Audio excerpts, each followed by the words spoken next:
Right, so as we get to Tuesday, we've got to the position, we're putting some more of those metal pipes in, which are the Geigen Principle 8, the second stop from the back in the swell box.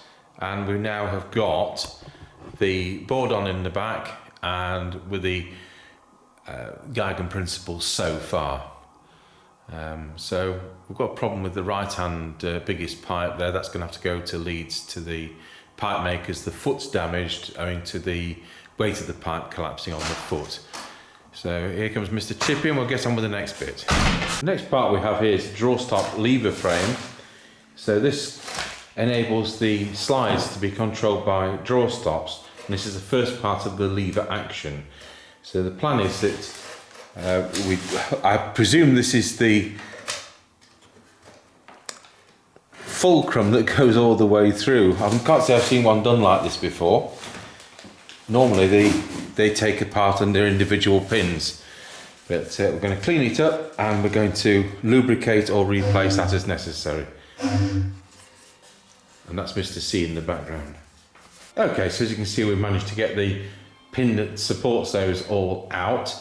The end piece of timber came unglued. We can soon glue that on. So just clean that, lubricate it and put it all back together. So one of the things I've done is to fit the draw stop lever frame. So the slides go in at the top and we can actuate these. This is what the actual draw stop knobs will eventually interface with.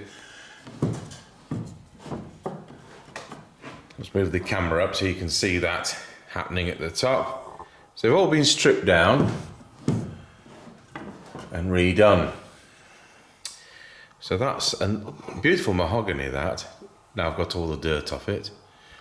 I've put the scaffolding back down here.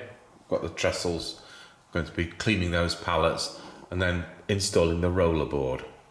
You can see here it was one of the two new, I mean we would call these roller studs, but they're not studs. I've not seen these brass bracket arrangements before.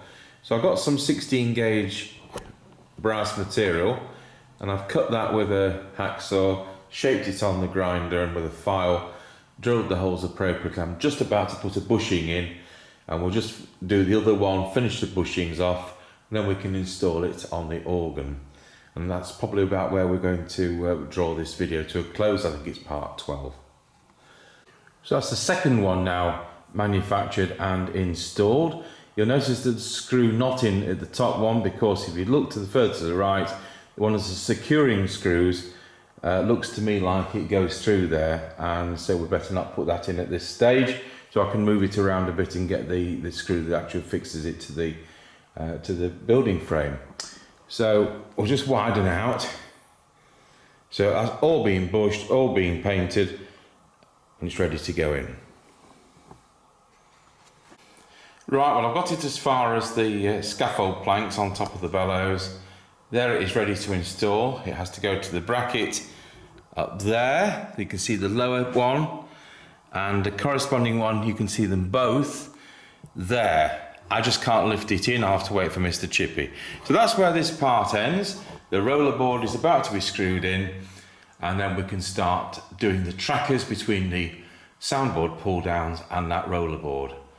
And then next week we'll be, when we've done all those trackers, because a lot of them will need remaking, which will be part of the video, we'll be getting out the key action coupler frame. That'll be fun. It'll all want remaking. Thanks for watching part 12, I think it was, of the Forster 1865 organ restoration and installation.